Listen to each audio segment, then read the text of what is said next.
Magandang araw po sa kanila. Muli ay narito na naman po tayo upang gawain natin ang ating pang-araw-araw na gawain, ang pag-share ng ating words of God from the Holy Bible. But before that, pray po muna tayo. Heavenly Father, thank you for teaching us through Exodus 18 that wisdom, humility, and teamwork are your gifts. Help us to listen to wise counsel, to lead with integrity, and to share our responsibilities faithfully. Give us hearts that always praise you for your goodness and strength to serve without growing weary. May our lives and leadership bring peace, justice, and glory to your name. In Jesus' mighty name, amen. So, ngayon po ang ating pag-aaralan ay ang Exodus 18. What is Exodus 18?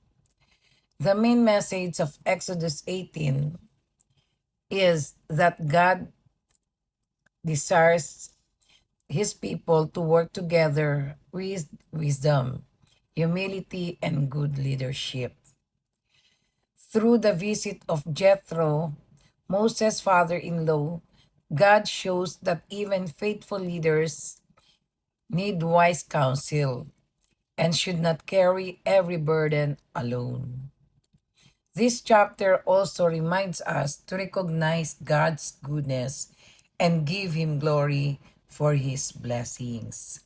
So napakaganda po ng ating Exodus 18 na sinasabi po dito ay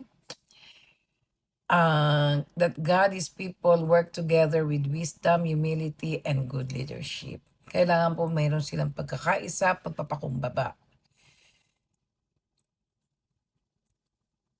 Through the visit of Jethro, Moses' father-in-law, God shows that even faithful leaders need wise counsel.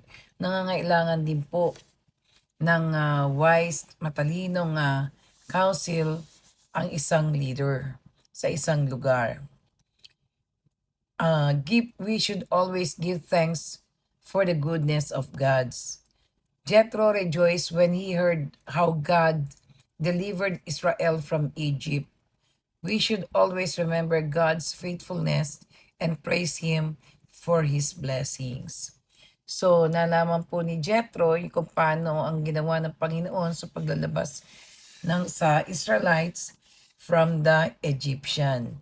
Kailangan po yan talaga sinishare natin para alam po rin nila dyan. Accept wise advice with humility. Kailangan marunong tayong tumanggap ng advice na may pagpakumbaba.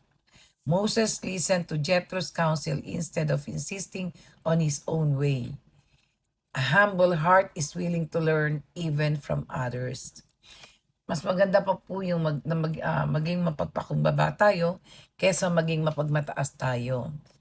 Yun po ang gusto ng Panginoon sa atin. Choose leaders with godly character.